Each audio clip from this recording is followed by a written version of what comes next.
Well,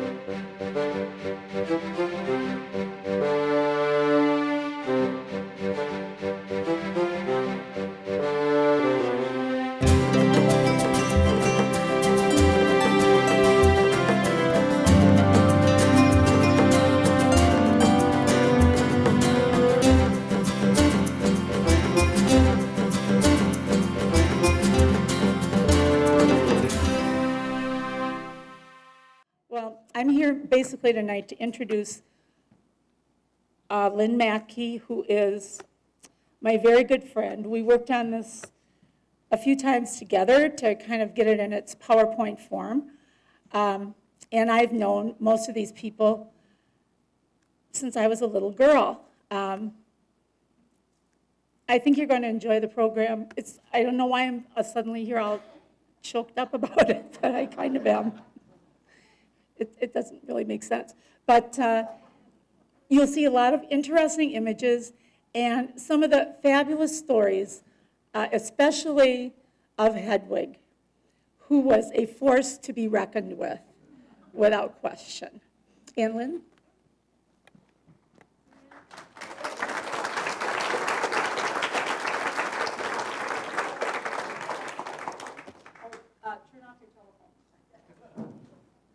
I can't tell you how excited I am to be here tonight and to see all of you walking in the door, because you know I'm connected to so many of you, and to see some of my relatives who made the effort to be here today who I have not seen in years.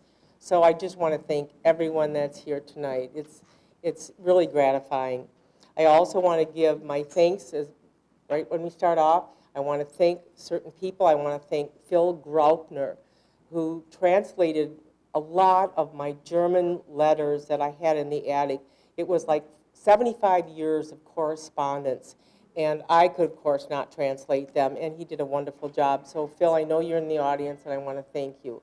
I, of course, want to thank my dear friend Leanne for helping me collate the pictures and give some sense and order to the PowerPoint, and to my son-in-law, who did the original putting all of the photos on the PowerPoint, and to the rest of my family who schlepped the things down here so I could display them, and who have done a really fine job of helping me get it all together and collect it from the Tuft House. Because many of these things, as you know, who's ever visited the Tuft House, Grandma and Grandpa, Otto and Hedwig's bedroom furniture is on the upper floor of the Tuft House. So many of these things came from there, and there's also other memorabilia. So I invite any one of you who would like to visit the Tuft House to visit it. It's kind of interesting, and it was a wonderful use of all of those things from Grandma and Grandpa's farmhouse. I also want to thank my mother, Adeline Edmonds, because without her book, The Loving Spice of Life, I could never have put this together, because that's where the stories of the Peil family are. And it's a legacy. It's a legacy to our children and to our children's children. So, like I said, Grandma and Grandpa had, 21 grandchildren, and when Grandma died, there were 46 great-grandchildren. So I can't imagine how many progeny after that has come. So it'd be interesting to find out at some future point. And I also want to thank my grandparents for having 10 children, so I could be here to present today, or I would not be here. So, and I also want to say, too, to all of you assembled here today, how important it is to take those things in your attic and the memorabilia that you have collected and to put it in a safe place and make sure it's covered with archival paper and those kinds of things. There's many things that I've thrown away because, of course, it is disintegrated after 145 years. So do yourself and your families a favor by taking care of these things. And I also invite you, if you have family stories that you wish to share, the Bailey's Harbor Historical Society is very happy to take your stories, and you can do your program too. So anyway, thank you. I also want to say that if you're a Columns or an Anschutz or a Kepsel or a Tischler sitting here today, you have Peil blood in you. So that's how far the tentacles reach from the Peil family. Okay, so picture one is the title. And the picture of the story, this of course is the homestead, the Peil family in the late 1800s. But I first want to give you some history, because the story starts in Germany 145 years ago with my great-grandparents, Karl and Augusta Peil. And they were roughly part of the 15 million immigrants in the late 1880s that came to this country. By 1880, Wisconsin had more German Americans than any other state in the Union, and most were Protestant. Lutheran was the majority of the Protestants that came to Wisconsin. The Franco-Prussian War had just ended, and many people were fearing another conscription, and so they were helped along by, there was a general European decline in the economy. So that was the impetus for all of those immigrants, for many of them coming over here. I also want to say that my great-grandfather, Karl, left with his wife, Augusta, and the first 5 of their surviving children. There was Otto, Augusta, Reinhard, Ida, and Emma. Richard and Anna, the last 2 children, were born in Bailey's Harbor. And apparently, and I did not know this until I looked up the obituary in the Door County Advocate, there were 3 sons and 2 daughters that had either been stillborn or died in infancy in Germany. So they had a large family, and like I said, they left from the port of Hamburg, and he received the money for his passage from a man by the name of Albert Gertman. And all I can figure out is that that must have been like an uncle of his wife, because Augusta was a Gerdman. And they emigrated from the port of Hamburg on the Hamburg-America line, and that was one of the major immigrant shipping lines that brought these immigrants over. And this is one of the postcards that was in Grandma's scrapbook, so I'm sure that was the port of Hamburg, and you can read the German up in the corner there. Karl was married to Augusta in 1864, and Karl had been born in Mossau, Germany, and she was born in Schönewald, and she was one of 4 daughters of the Gerdman family. And if we walked in the door tonight, you can see the lid. That is the lid off of the trunk that came over in 1871. And on there is Karl Peil's name with Schönewald 1, which I think means beautiful forest. So I can't believe that it has been in our family that many years, 145 years, and it hasn't disintegrated. But, you know, and it's been sitting in the shed, which I've now taken it out of the shed. It will no longer be in the shed. I'm just so glad it's in this present shape that it's in. So, like I said, but one of the things I thought about, you know, when I was bringing that out, I'm thinking, just think if everybody had these wooden trunks when they came over, those poor stevedores that had to lift these things that were full of a lot of the things that they needed in the new country. Okay, there is Karl and Augusta Peil. And it's not just Lynn's great-grandparents. Lauren Peil is a grandson. Susie is here tonight. Who else is directly here? Yes, Faye and Margaret and Darlene. And those are Karl Peil and, over there, I can't even, Jerry Peil. So Kevin is a great-grandson. And I want to get to Kevin, because if anybody in our family looks like Grandpa Otto, it's Kevin Peil. If you look at that picture up there, Kevin looks just like his great-grandfather. So, and this is an early picture. Okay, Karl was a very serious gent, but he was very well respected in the community. His obituary said, through his firmness of purpose, his keenness in intellect, soundness in Christian knowledge, and wisdom in counsel, he was a splendid example of soberness and moderation. My mother talks about him being a very stern gentleman. And you can see by this picture, I think he was.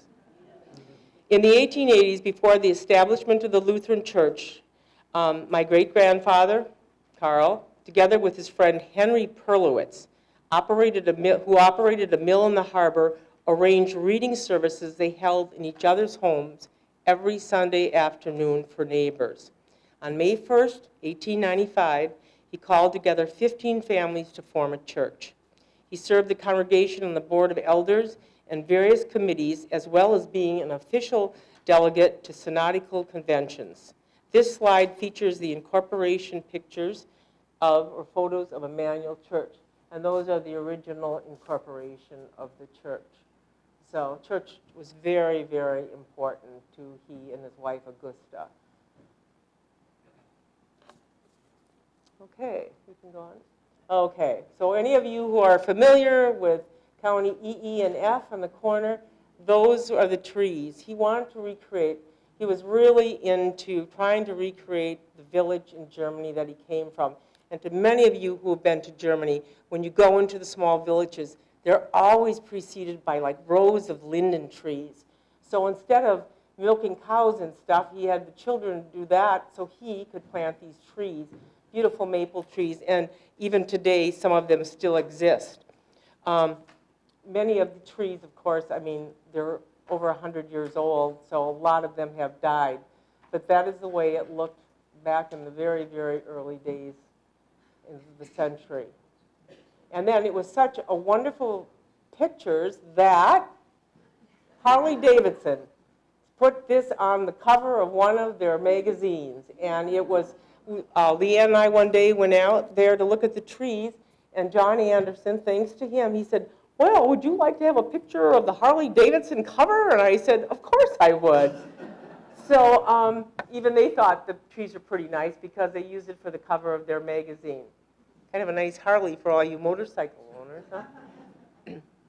But anyway, Emma Tuft, many of you, of course, know the story of Emma. She wrote about Carl's trees, and she knew him very well. And she wrote an editorial in the paper, and she said, it was right after Carl had died, "It is not doubt one of the loveliest monuments he or any man could have.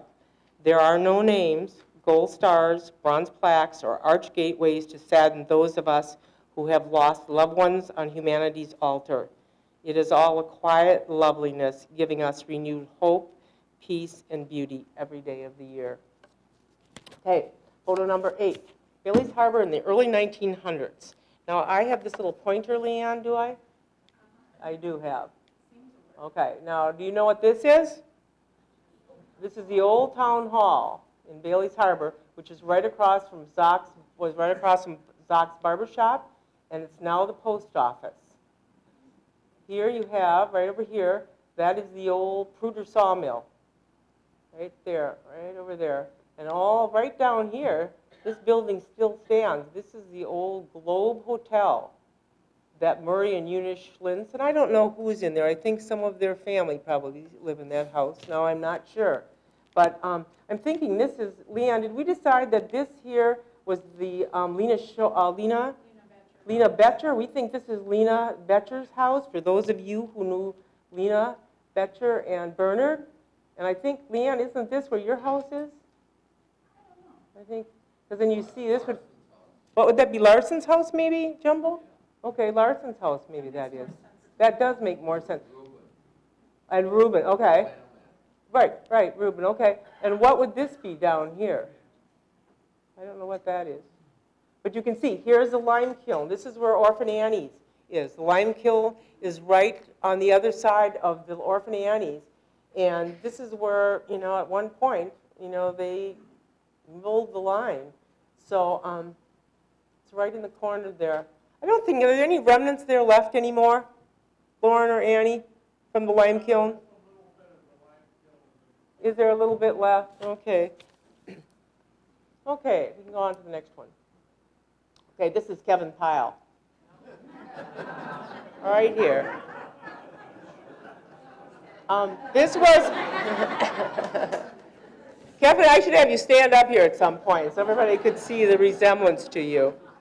Okay, this was a photo that was sent to Hedwig in Germany, and I think you have to go on to the next one, Leanne. So, okay, this was a letter written by Franz Jischke of Sister Bay to Oma, which was grandmother's grandmother. And they were friends, and this is the letter. There is a dire shortage of the fairer sex and an overabundance of eligible bachelors. Any possibility Hedwig or some of her friends would be interested in coming to America. It is the land of opportunity. Prospective males are willing to advance the required fare of $60 providing they are willing to travel via freighter, which lands in New York. And an extra $40 would suffice them to reach their destination, Door County, Wisconsin. Oh, this, okay. So we got, okay. And this was the photo that Hedwig sent to Otto. She was a model at age 24, and she had a wonderful figure, and I'm sure that was one of the reasons why she was a model in one of the dress shops in Germany. And she was living at the time when these pictures were taken with her grandmother, who she called Omla. And so this is how she, was able to meet Otto, was through that correspondence. Okay, you can go on. Okay, this is Hedwig's school photo when she was 8 years old, and that's Hedwig right there. And it said in the book, she was an energetic, apt scholar, always at the head of her class. Her Lehrer, which means teacher in German, bemoaned the fact that she wasn't born a boy because she could make something of her life then. So in those days, you can tell, very patriarchal society, of course. Okay. Okay. When she was in Germany, when she lived with Omla, she worked in their bakery. They had a bakery in Gross Viernau. And she also waitressed at the officers' casino. And this is a picture of her at the casino. When she worked there, she saw the Kaiser with his honor guard, and she always talked about that. And Kaiser was a very small man. And of course, the honor guard was all 6 feet tall or taller. So he looked like this little mouse among his. She wasn't too impressed with him. But she was much more impressed with von Mattke, who was a general or a field marshal, or whatever they called them in those days. Okay. Okay, here's the Scotia. This is the ship that brought her over. It was a 3-masted schooner. In 1895, the crossing took 3 weeks. My great delight was in finding her name on the ship's manifest, with her name and also the name of her sponsor, which was Franz Jischke. She was a third-class passenger, and the cost was, of course, $60. One of the stories in my mother's book tells of the trials of the trip. Many, many people were sick. And she was so worried that her intended husband would not find her very desirable, because after 3 weeks of being on the ship and using salt water, her face was very swarthy and wrinkled. So the ship's captain came, and for other women that were on that ship, brought them goose grease so they could, put on their faces and soften it up.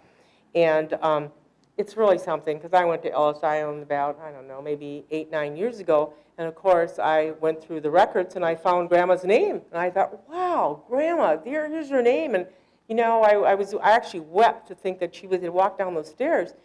Well, then I came home and I looked at the date. The date wasn't the right date. Well, when I went on Ancestry then, that's when I found the right ship, the right date, and she never even came into Ellis Island. She came into Montreal. So a lot of those early immigrants, Ellis Island wasn't built until 1893, so before that they couldn't. But yeah, it was Montreal, and then she took the St. Lawrence, Seaway wasn't built, but the St. Lawrence River down, and I do not know how she got to Milwaukee. But the only thing I did find out is that Grandpa met her in Fish Creek with his horse and buggy. So I'm wondering if she didn't take like one of those steamers from Milwaukee into Ephraim, or I have no idea. There's no record of that. So it's very difficult to find out some of the finer points. But at least I know the ship. I saw her name on the manifest and her border crossing when she crossed into America.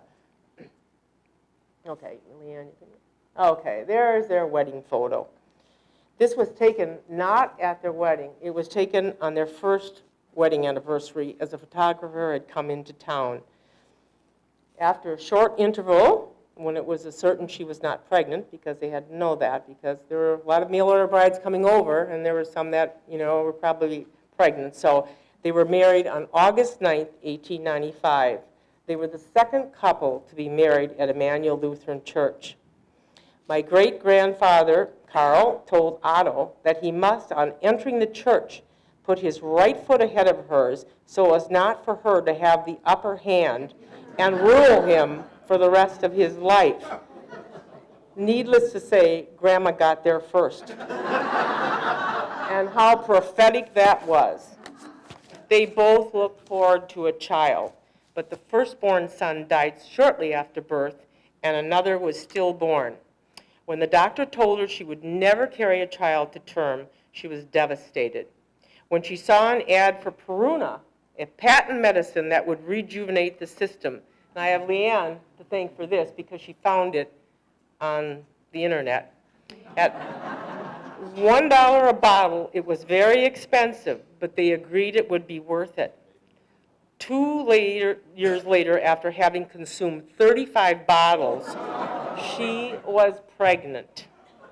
A son called Carl August, who is Darlene and Margaret's dad, was born 9 months later, soon followed by Frida Augusta. It was at this time that Otto's parents decided that Otto and Hedwig needed more room, so they had a house built by Henry Seiler across the street. And that is the house that Richard and Anna Peil moved into, and is now the home of Bobby Schultz. Okay, this is Omla, Paul Heinrich, Frida, and Carl. Of course, Carl is a little boy on the right, and Frida is in Omla's lap. And Paul was Grandma's brother. And why you have Omla and Paul in this picture is because Grandma, Hedwig, wanted her grandmother to come to this country. Her grandfather had died. So in 1898, after wallpapering many people's houses and she had enough fare, she sent the money over for Omla to come to America. So Omla came to America, and then when she had a little bit more money, she sent for her brothers, Paul and Gustav. And I looked in the 1900 census, or 1910, and on the census, both Paul and Gustav were living with Grandpa and Grandma. So that's what they did those days. Once you got enough money, you sent the money back to the old country so you could bring more of your family over. And they lived there for a good, I think it was like 4 or 5 years until Grandma's mother, Caroline, could come over. And then she sent for Caroline, and I found her in a Ship's Manifest also. She came in 1903. Oma came in 1898, and then her own mother, Hedwig's mother, came in 1903. Okay, Leanne, you can go on with that next one. Okay, that's the family portrait. The only one that's not on that picture is the youngest child, Hilda, who we call Pootie. And the gal here with her had just cut her hair. This is my mother, Adeline Edmonds, and she had been crying because Grandma had spanked her because she cut her own hair before the picture. So she wasn't real happy on this picture. But this is the family. This is Walter Peil. This is Carl. This is Jerry and Darlene's and Margaret's dad. This is Frida. Frida and her husband, Lloyd McKnight, did not have any children. This is, Art, right.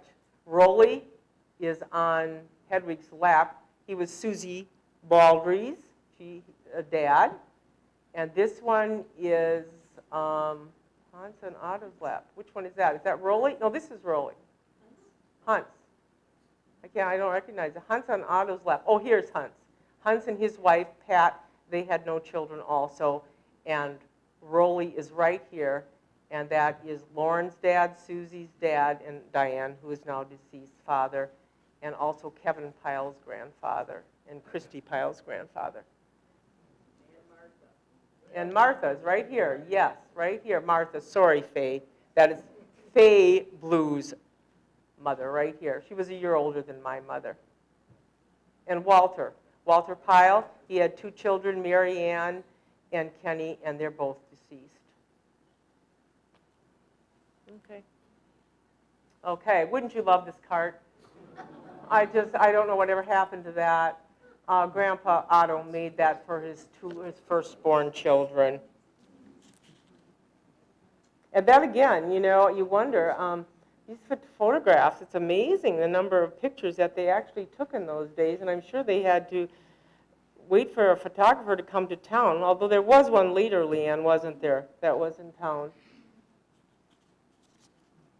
Okay, you can go on. Okay, and this is how they could get the pictures taken, is because they were advertising Atlas Flower. So when the salesman came, he asked for children that would pose for him. So that's how they were able to get free pictures. So Carl Peil, of course, was the oldest child. And Grandpa, when he was born, they were so thrilled to have this little son. And his hair, as you can see, are real woolly. First of all, he's born with no hair at all. So Grandpa Otto said, oh, don't worry about it. We'll get him a wig if we have to. Well, you know, his hair really grew in on this picture, didn't it? Okay, go ahead. Okay, that's the homestead. That's the homestead that has appeared. And I would say that picture was probably taken in the 1930s, maybe. Yeah, I would say probably like 1936. And that were all the outside buildings, the smokehouses and the outhouses you can see right there. And when they moved into that house, Carl and Augusta, which were Otto and Hedwig's parents, it wasn't quite as large. They had put an addition on because of all the children that they had. So they had to put a little addition on the house. But it's no longer standing, as you know. It was torn down, what would you say, like 5 years ago? Maybe a little bit longer. Okay, go ahead. Okay, that's Otto's siblings and their spouses. And this is where all the Tischlers and the Oldenburgs and the Kepsels and the Columns come in. Over here on the, as you can see, it tells the names, Anna and Richard Peil. That would be, Richard would be my grandfather, Otto's younger brother. They had no children. And then Ida and William Oldenburg. Bill, how many children did they have? We have Bill Oldenburg here tonight, and he represents the Oldenburg family. Ida, I think they had 3, didn't they? Elda, your dad, Emery Oldenburg was their son, Alma, and Louise. Okay. And then you had Annie Tischler, and that would be Jumbo's relative, right? What would that be to you, Jumbo? Your great aunt, I think it would be too. Okay. And Emma Collins, that's the Collins family. Oswald Collins had a big farm outside of Bailey's Harbor. That was all Otto's siblings from that family. August Anschutz from Jacksonport, Gus Collins. I don't know where that was taken or whose farm that was taken in. But they had many of the stories in the book relate to family gatherings. Family was everything in those days. They worked hard together. They played hard together. They bartered for what they needed. Their needs were met from taking care of each other. One of the stories in the books talks about the 25th wedding anniversary of my grandfather and grandmother, and the relatives all coming from Milwaukee, and they were musicians. Paul and Gustav Heinrich were very, very good musicians, and they played until the wee hours in the morning, so that hasn't changed. People did have parties, and they had, when they had fun, they had a lot of fun. So, okay, go on to the next one. Okay, this is Grandpa at the State Fair. In the early 40s, he was delighted. Somebody asked him, one of the other farmers up here asked him to go, and the love of my grandfather's life was his farm. He loved farming. He loved his animals. He was a tremendous horseman. Went to a lot of, Leanne, would that be your grandfather when they had the sulky races down here? His brother, okay, and he loved it. He loved what he did, and so when he had the opportunity to go to Milwaukee to the State Fair, he was looking at all, so this made the Milwaukee Journal in the paper on the Sunday rotogravure, I imagine. Okay. Okay, that's their silver wedding anniversary. And we have the silver vase that she got and some of the other gifts that people gave them, and that's when they had their wonderful celebration for the 25th. They talked about, I don't know how many quarts of potato salad and sausage and hams and everything else. But one of the things about being on the farm is that it was kind of they didn't suffer as like during the Depression because they had plenty of food. Mother talks about 700 quarts of peaches and pears and all of this fruit stored. And then she talks about, like, I didn't realize this, but they would fry up the pork chops and put them in big crocks in the shed with lard over the top. And that preserved that for the winter. And many, many hams. And the smokehouse, one of the stories in the book talks about the smokehouse going up in flames and destroying an entire winter's worth of hams and bacon. So that wasn't a very good happening, but I'm sure in those days fire was always a problem. Okay. Thank you. Okay, go ahead. Okay, this is a confirmation class, and the pictures you saw over here are of my mother and Martha, the two girls. My mother's on the left, Adeline Edmonds, and Martha's on the right. And the dresses were made by Grandma for the girls, and they also made Esther Stencil's dress because I guess Esther's mother couldn't sew. But I'm sorry that Jane Reamer isn't here tonight, Jane Reimer Pluff. That's her dad in the middle. They all were confirmed together. This was a big deal. I mean, these confirmation, very, very important. And in the book, Grandma tells us, my mother tells a story about the girls were pretty good about going to confirmation classes. Boys didn't like it at all. So they tried to get out of them all the time. And one time, the boys had gone to confirmation class, or so Grandma thought. And what they did is they gone in the woods and checked their traps instead. Well, they'd caught a skunk in the trap, and the skunk sprayed the boys. So they didn't want Hedwig to find out because they knew she'd be furious and they'd probably get a spanking. So they came home and they buried their clothes. And she couldn't figure out what happened to this clothes and stuff. And she thought, well, I didn't send him off to confirmation class with that. Well, it wasn't the next day the minister came up and said, where was Wally and Art and blah, blah, blah. And of course, they got the hiding of their lives when she found out that the skunk had deterred them from their class, but those things happen. Okay. Okay, this is Emmanuel Church. Grandma lived for this church. She loved her church, and she always made sure that the pulpit was decorated with flowers. Grandma's love of her life was the gardens. She lived for her gardens, and she spent a lot of time. There were so many things that she learned to do in her lifetime. She was a midwife when she came over to this country, and I never did find out how she learned how to be a midwife, but she delivered over 100 babies in the Bailey's Harbor area. And one of the stories that she told was that the biggest baby she delivered, and for some of you Bailey's Harborites, it was Arnie Pruder. He weighed over 12 pounds.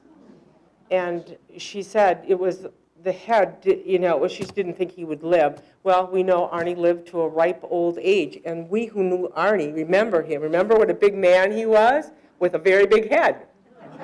So we knew Grandma had a hard time with that.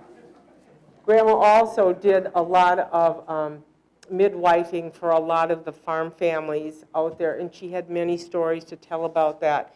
And one of the things that she did is that she would bring home all of the sheets and all of the things from the delivery, and her children were not real happy with that, because, especially her daughters, because they had to do all the laundry from her midwifing services. So even though she liked to do it, and it was always ways for her, she was always thinking of ways that she could be outside of the home because she loved doing things for others. And like I said, Emmanuel was really high on her list. So, go ahead. This is right after her first Christmas in America. Did they keep the old chandeliers in the new when they built the new church? They did. Okay. And some of the stained glass too, I would imagine. But you can see the age of that. The Christmas tree, if you can look close enough, you can see candles on that tree. So that is that would be, well, 1896 is what it would be. Okay. Okay, this is a cottage that almost cost Hedwig her marriage. Grandma decided that she wanted to have, to buy property. And I have to thank Chris Shore. She brought me a plat map today with the 5 Rotman lots. That was called the Rotman Addition underneath the bluff. And Grandma insisted that she wanted to buy lots because she wanted to build summer homes for tourists, because there were tourists starting to come, were coming to Door County. Welker's Resort and Fish Creek was running at that time, and there were other resorts around the area. And I think Scenic Grove was in existence. So you see, so she could see a need for this. So she wanted my grandfather Otto to buy these 5 lots.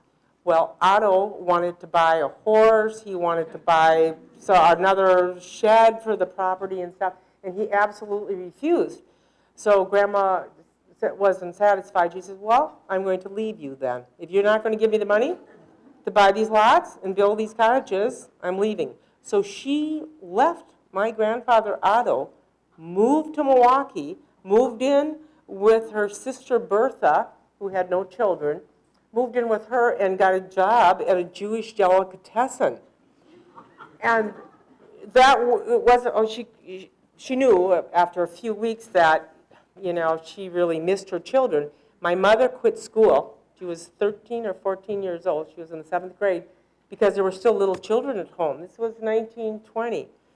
And so my mother quit school to help with the other children and stuff. And Grandma worked at this Jewish delicatessen, and she missed her blood and liver sausage that they would make on the farm. So she had her mother send her this liver and blood sausage, which she hid under the bed because it was a kosher Jewish home. And you don't have blood and liver sausage. And so they found it. The people where she was boarding, because she was boarding in a Jewish, so they were not very happy with her living there. If she was going to get the sausage sent to them, to the boarding house that she was at after she left Bertha's house. She lived with Bertha for a while, then she lived in a boarding house. So anyway, then she was gone about I'd say maybe 2 or 3 months, and she decided, no, it wasn't worth it. She was moving back home. So needless to say, she moved back home, and Otto gave in, and she bought the lots, the 5 lots under the bluff for $65 a piece. And then she contacted Henry Seiler and said, I want you to build a cottage for me. So he said I couldn't do it. It was too busy. So he said, well, I can do it in the fall. So in the summer of 1920, they began excavating. Rolly Peil, Lauren Peil, and Susie Peil's dad, he helped with that, excavating the land and stuff. And you can see the old car sitting in the little drive there. And then Henry Seiler came and built the house. And one of the funniest stories of the house building. Grandma would come down all the time and inspect the house because she wanted to make sure it was being done to her specifications. And there was a knot in the stairwell. And she told Mr. Seiler, she said, you can't do that. You got to get that knot out of here. And he looked at her and he said, if you want to be the carpenter, I'll be the gardener. And that was the end of her complaining, except she didn't like it. He was going to close off in those days in order, because every room was heated by either coal or a wood stove. And he said, you're going to spend a fortune heating this house. So I'm going to put walls up between the dining room and the living room. She says, no, I want pillars between, these 2 rooms. She said, this is a Sears home. This was a Sears home from the 1908 Sears catalog. She sent for the plan. It cost her $1. And in the plan, there were these pillars. And so she insisted that those pillars, and she did win, the pillars are still there, but the knothole is still there too. Still there, I can see the knothole, which is a problem with. But anyway, that is the house, and you can see there is no road in front. There is no school street in front of the house. It's a field. I do not, I know, this one, the man on the right is Uncle Carl Heinrich. That was Grandma's brother. The man on the right. I do not know the other 2. Okay, anytime. There's Grandma and her flowers. And that's like a lot of you remember. She would push that, was her baby buggy from her children. And I would say Grandma was probably in her maybe late 70s there. she would take the baby buggy every Sunday morning down to Emmanuel Lutheran Church full of flowers. You can go there. That's one of the pictures, one of my favorite pictures of her, as I remember her every Sunday. Gibby Carlson was here last night. We were talking, I think Gib and his wife are here tonight. We were talking that he remembers her and her flowers. One of the things, though, I did overlook before when I was talking about it, before we got into the 20s with the house and before the flowers, somebody asked me about, like, did any of the children go to war? And in the First World War, Carl was the only one old enough to go. And they were worried about him having to go into the First World War. And it was very difficult for the children, Otto and Hedwig's children, because when the First World War began, there was this resentment because, they started school and the children did not speak English. They spoke German. Carl spoke German. And the town kids did not always get along with the country kids. And so they were called Huns. And so then my grandmother determined that she did not speak English at the time. So she determined that she wanted to learn to speak English so the children would speak English also, because there was a little bit of, resentment as well, you can imagine, when America got in the war. So Carl, she did not think would be called up, because Carl was born with his right hand was a little bit gimpy, and I think you kids can attest to that. I don't think he had the range of motion in his right hand. So my grandmother thought that would keep Carl out of the war. Well, they drafted him. And they got as far as Milwaukee when the armistice was signed. So they came back. He never had to go into the war. And in the Second World War, the only one of the children that actually was in the service was Hans. And he was called up, and he, because of speaking German was his, tongue, his natural born tongue, he became a translator for the American Army, and they stationed him in North Africa. And he did nothing but interpret the Rommel's troops. That's what he was with the Africa Corps was there, and Rommel's troops, and that was what his job was during the service. So none of the children. It was hard for Grandma. It was very difficult for Grandma during those world wars because she was very Germanic, and her German ancestry meant a lot to her, but yet she looked at America as the land that gave her a home and a family. So there was always that dichotomy of loving Germany, but yet knowing that, this was the land of the free, and she wanted to be a part of that, and she wanted her children to be a part of America. But she always had wonderful memories of Germany and always wanted to go back and never got back. One of my fondest memories, Grandma, the reason I know a lot about Grandma is she lived with us for the first 18 years of my life. And I still remember as a little girl when the Berlin blockade was on, she had friends in Germany, and her best friend, Anna Eschrich, lived in Berlin. And I remember Grandma sitting at the dining room table, and she would be getting coffee, sugar, flour, and stuff. And we would have my brother and myself would be sitting there holding, she'd buy flour sacks, and she'd be sitting there taking twine around all the edges, and we'd say, what are you doing? If they really want to get in, she said, those Ruskies. She hated the Ruskies, the Russians. The Russians were the root of all evils, my grandmother. And she wanted to make sure that those packages, so for all the early, in the 1950s, I think probably up until 1956, we were sending packages to Germany because that was high on her list of priorities that she wanted to share and have them share in her largesse. So, okay, go ahead. Oh, yes. This is another one of Grandma's things. She lived, very Germanic also, taking care of the cemetery. She spent many, many days out there. She would be weeding all the time. The bane of her life were weeds. Anybody that knew Grandma knew that she was on a weed foraging expedition in people's yards even. They had weeds, she'd go and get them. And the cemetery, she did not want to see a weed on any of her family's graves. So she would bring us children. That is my brother and myself and Lauren and Susie's sister Diane is a little girl on the right. And she'd bring us out there, and we'd weed the graves. And you know that saying, first you love your mother, then you hate your mother, and then you are your mother? Well, that's where I am right now.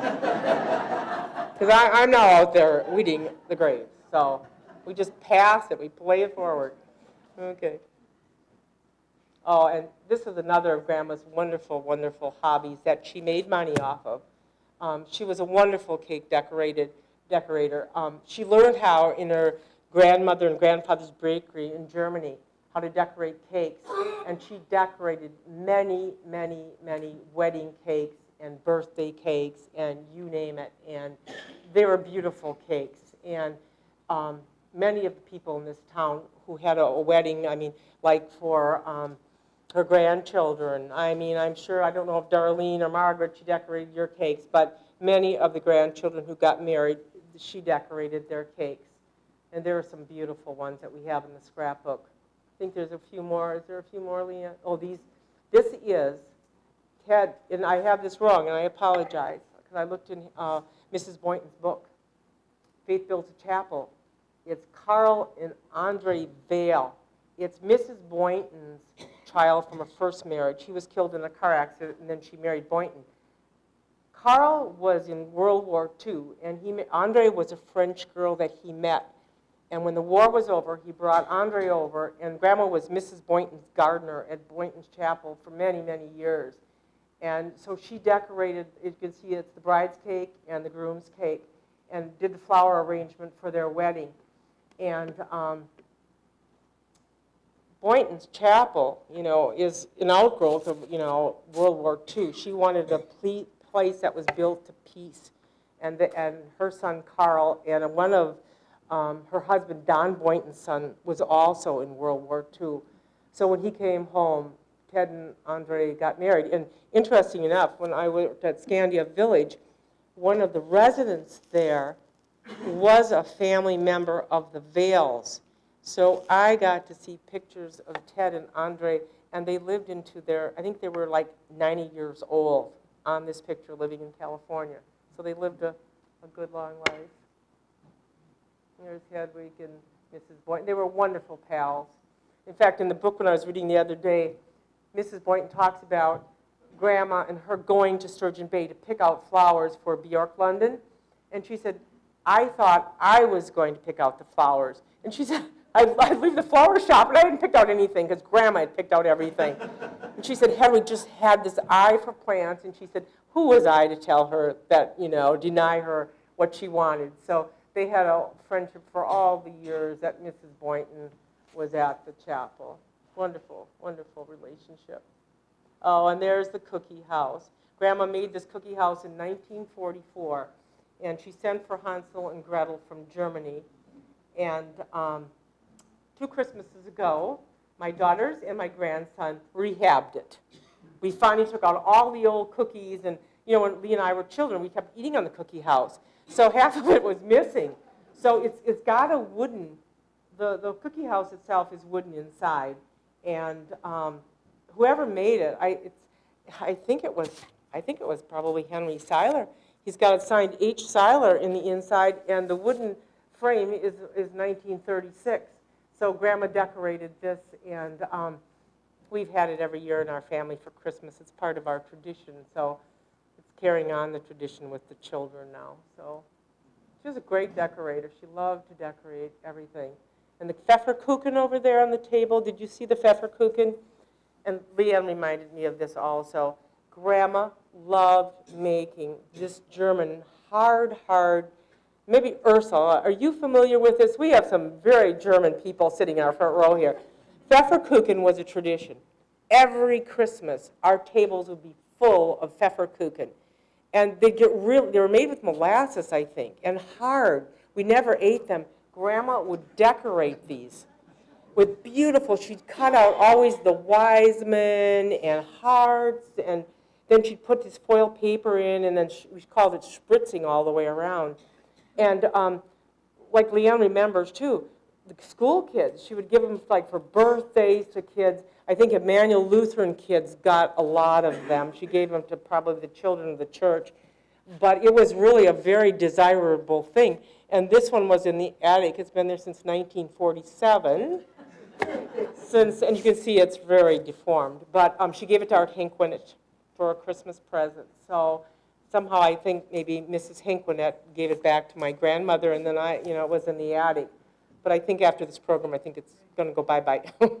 It's really, but that is a German tradition. That's Pfefferkuchen. It was a wonderful art. People just really prize those. You can go. This is Mrs. Burke. Do you recognize this house on Ward Street? She did all the gardens for that. And I look at those flowers even to this day, and some of them are the same flowers that just keep coming up year after year after year in the same spot that they're planted. The peonies, the daffodils, all of it is exactly the same as it was when she planted it. Beautiful garden, rock garden. She hauled all those rocks. I mean, she's a very, very, very active woman. Okay, this is when she turned 80, and they put on a surprise birthday party for her at Emmanuel Lutheran Church. And she didn't know anything about it, and they asked her, they told her that they wanted a birthday cake made for this lady that lived in town, and she said, and they told her how to make it, and she said, I don't want to make a cake like that, it looks like a casket. Well, she was actually making it for herself because they wanted that cake for her birthday, so she made it, and it was a wonderful surprise birthday. In fact, it was held in the basement of this town hall. And in the next picture, they gave her, this is a lot of the people that some of you will recognize. They had 8 cakes with 10 candles, and some of the people on this picture I think you will recognize. Virginia Hansen, Frida Reamer, Joyce Collins. That's a Hunnell in the background there. Girls from the congregation brought the cakes out, and it was one of the highlights of my grandmother's life. And she got letters from all over the country. All the ministers that she always had a fond relationship with every minister that, was a minister at Emmanuel. And she'd have them for Sunday dinners all the time. And the kids wouldn't like it because they'd get the chicken and they'd get the fried potatoes because the ministers got the good, the entrees. But she was very, very beloved by so many people in the town for all of her good works over her lifetime. So this was their way of honoring her, and it was a lovely party. I don't know, how old would I have been when she was 80? Maybe like 9? So not very old. But she had some wonderful happenings in her life, and I forgot to mention this, and I wanted to talk about this also. Grandma's big happening in 1932 was she was able to go to the World's Fair in Chicago with Ivor Anderson, who owned the Bailey's Harbor Laundry. And that was a real highlight of her life because I guess they had some of the most wonderful botanical gardens at that World's Fair. And one of the other highlights at that World's Fair was that she went to a fortune teller, and the fortune teller told her 3 things. She told her that how many children she had. She told her that 2 children were going to predecease her, which they did, and they told her she was going to live a long life, and that also. So she thought that fortune teller at that World's Fair was one of the best things that ever came her way. It was kind of cute. Okay, go ahead. This is her guest cottage. Now, on one of the 5 Rotman lots, she built another little cottage, and I think, Lauren, your dad worked on this, if I'm not mistaken. He helped build this little cottage, and she called this the honeymoon cottage, and she rented this out to all kinds of tourists. Every summer, they would come back, a lot of the same people year after year, and became very good friends with the family. And it was just a little cottage. It had a little outhouse on the outside. There was no indoor plumbing. There was a faucet inside, but there was no indoor plumbing. And she loved it. She planted all the gardens out there, too. She had a wonderful time planting her gardens at the cottage. And then the people, if you know which cottage this is, it's the one on Ward Street or Guy Street. And it's right next to Max Sample and his wife. South of the schoolhouse. Right, south of the schoolhouse. Yeah, that's a better explanation. And you can see how different it is now. They put a wonderful addition on that house. And there's Grandma in front of the town hall. She decided she wanted to buy the town hall because she wanted it. So, so what she did is that when McCarlo built the town hall here, she bought the old town hall over right across from Willard Zock, which is now the post office, is where it's located.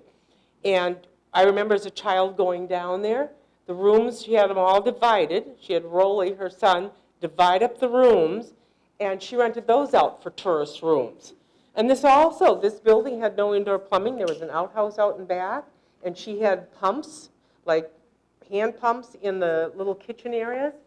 And after that era, like I would say probably in the mid-1950s, is when Mr. Hubbard, who lived out on Kangaroo Lake, and maybe you know this, Patty. Do you remember the Hubbards that lived in Kangaroo Lake?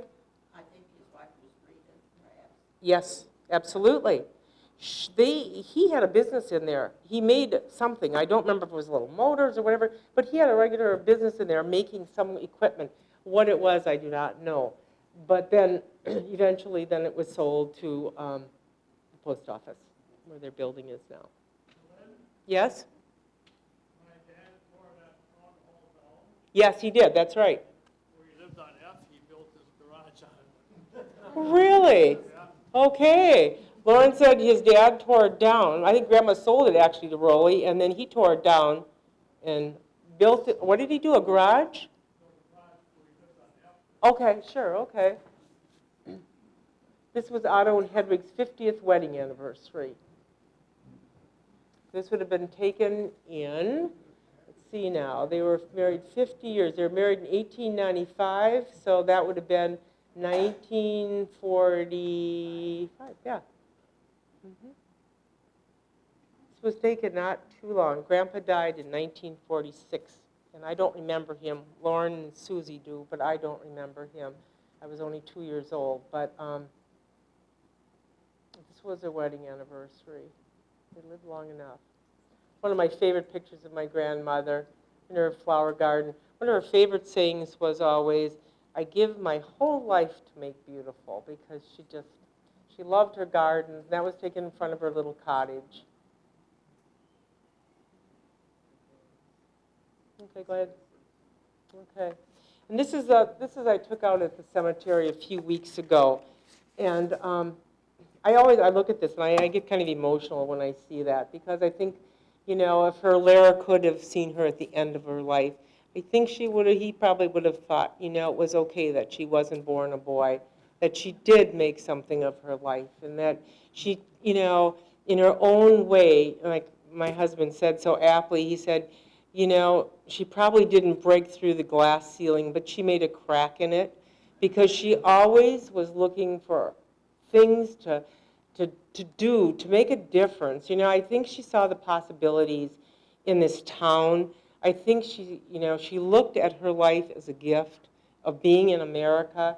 I think that she looked at the people around her in this town, and it was such a camaraderie among people. You know, it was a barter system. I mean, some of the stories that she talked about that we, you know, that I remember is like going to Brand's store, and she would trade her liver and her blood sausage and all the things that they made on the farm, and Brand, in exchange, would give them the staples. And it was that kind of economy in those days, that people, if you didn't have something, you looked to your neighbors, you looked to your other people around you to get what you needed.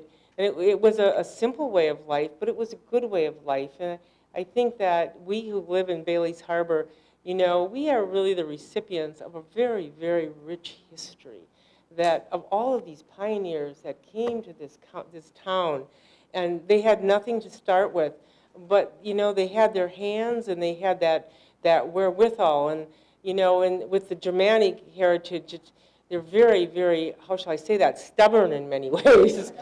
They're going to make their way, and I think they did that so well and so aptly. And I think that, you know, I look around me and I look at some of the houses in this town that go back to when I was a child, and all the wonderful memories I have. And, you know, we pass it on. We pass it on to our children and to our grandchildren and to the people who have moved here. They brought their own ideas, and we've been the winners, you know, on that also. You know, they're bringing new blood and new ideas. So we can only go forward. And I just want to thank all of you tonight for coming and hearing this pioneer story. And I know you too have your own stories. And one of the nicest things a few weeks ago is I hope that some of you got to watch with Wisconsin Public Television where they did the hometown stories. Wonderful. And then if you bought the DVD, the trailer was about Bailey's Harbor. They had a brief history. They had the McCardle family. They had Grandma's Mail Order Bride on there. And they had the Zahn House. Wonderful stories, you know. So I encourage you, you know, if you're interested in that history, to, you know, purchase one because it's really nice. It's a good family gift to have to yourselves or for your children. So on ending, I also want to thank all the people in the Historical Society who brought the goodies and who gave of their time to make this happen. I encourage you people who live in Bailey's Harbor, and even if you don't live here, to become a member of the Bailey's Harbor Historical Society. Wonderful newsletters.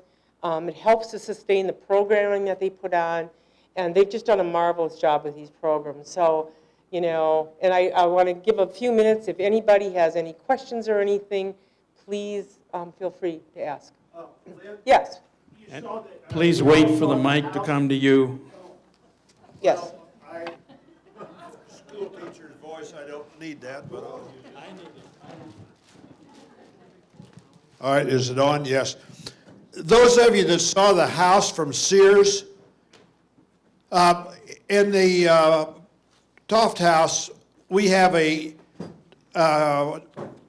08 calendar from Sears that a catalog from Sears that you can come down and buy a house for about $1,000, horse and buggy for $45, and it's really, come down and take a look at that catalog. It is unbelievable, Lynn. That's all kinds of those plans are in there. Right. Speaking about buying things, I just want to tell one little thing. It was really cute because of this, bringing up the Sears catalog. My grandmother's neighbor brought a package over to my grandmother, and he said, I am so mad. I spent $4.98 to get this woman in the catalog. He thought he was getting a mail order bride like Otto had. Instead, he got the dress out of the catalog. I wanted to tell you that. So mad. Okay, sorry. Go ahead, Susie. If anybody else has any.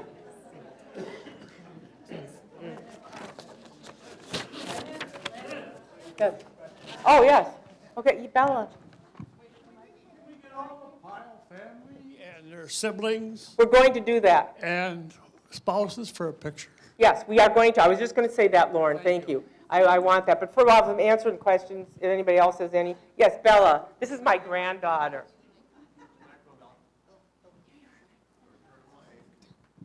When did Hedwig die? When did Hedwig die? Hedwig died in 1963, April 2nd, 1963. Oh, come on, somebody else got to have a question. There's so much good stuff here. She did a good job. Thank you very much.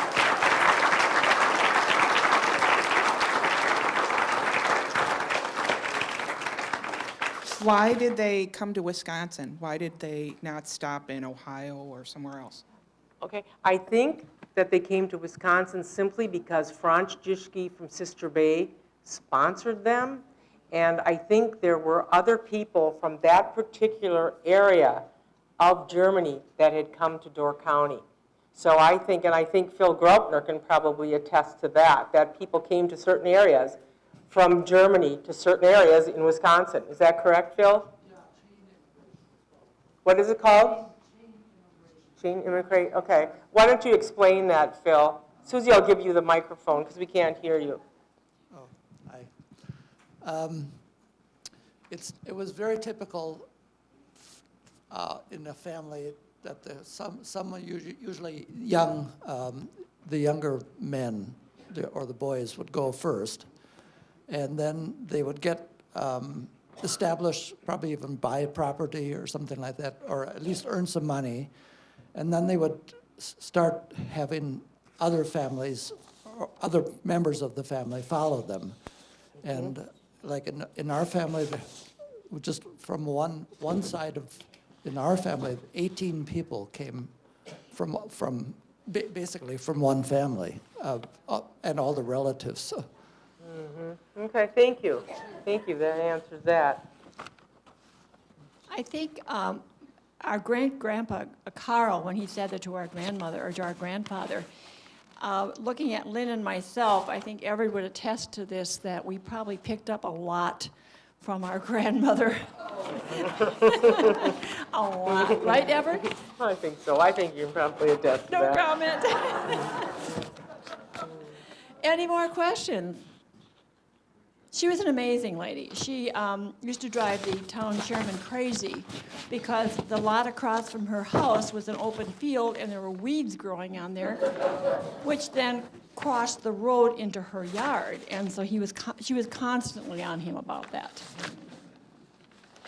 Also, I want to say too, over here on the display table, some of the pictures there, as you can see, are from like Gib Carlson. He lives down in Joe, and Roy live on Frogtown in that area. And those pictures are from the Frogtown Art Colony, because those artists would go out to the farm and paint the pictures, and Grandma would feed them chicken dinners and things, and they would give her paintings and pictures.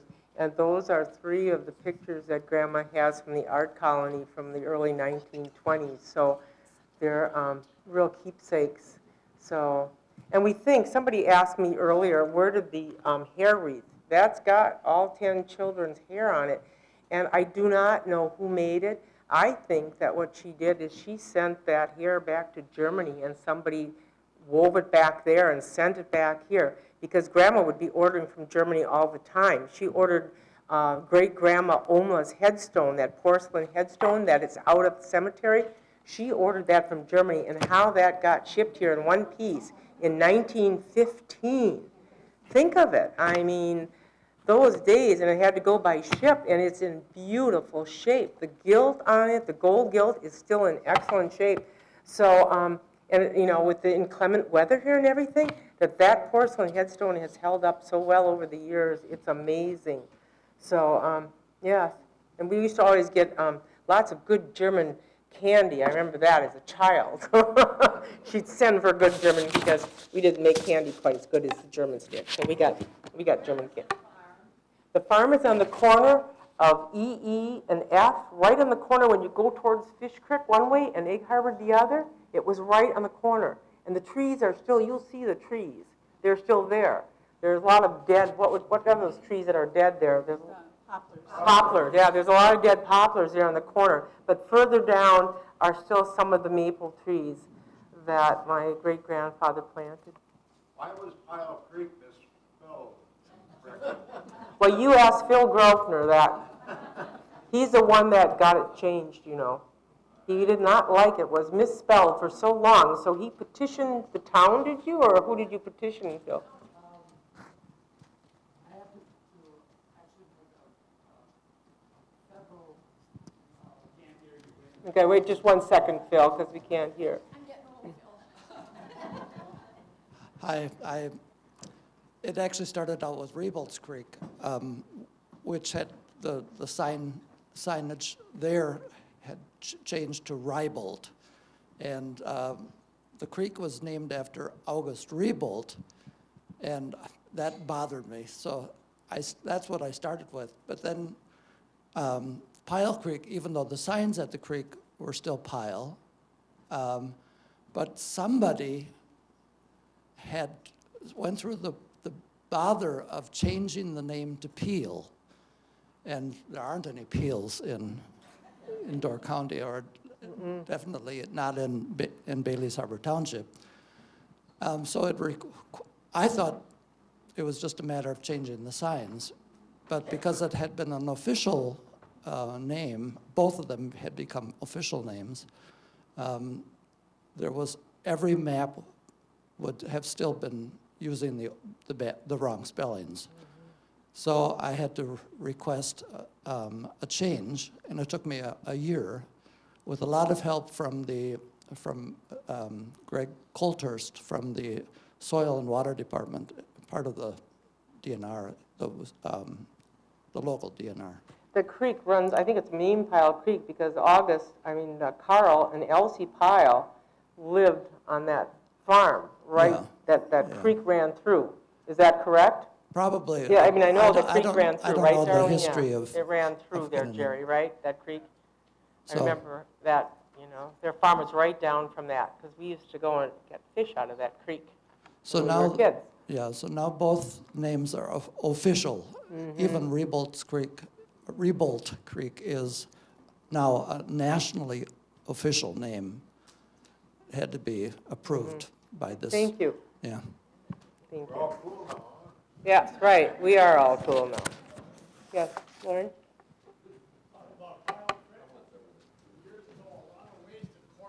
Went down that creek to Kangaroo Lake. Oh, really? Oh, Is yeah. there moonshining going Right, on? Darlene? Remember? Okay. That probably is, there was some moonshining in those Didn't he days, go, didn't absolutely. he spend time in jail, Uncle Right. Carl? I don't think so. I think so. Didn't go, No, yeah? Art Pyle was in the Coast Guard, because we have our chiefs meeting and his name gets read at every meeting. That's right, he was in the Coast Guard. Thank you, Bill. That's right, Art was. That's right. I forgot, I knew Hunts was in. I forgot about Art. That's right. Well, again, I hope that if you have some Pyle blood in you, that you will stick around and then we can take a group photo, because it'd be kind of fun to see how many people, that Pyle string. Stand in front of that screen while it's Yeah, down. that's a good idea. In front of the screen, that's a good idea. So, like I said, again, thank you so much for coming. It's just wonderful to have all of you here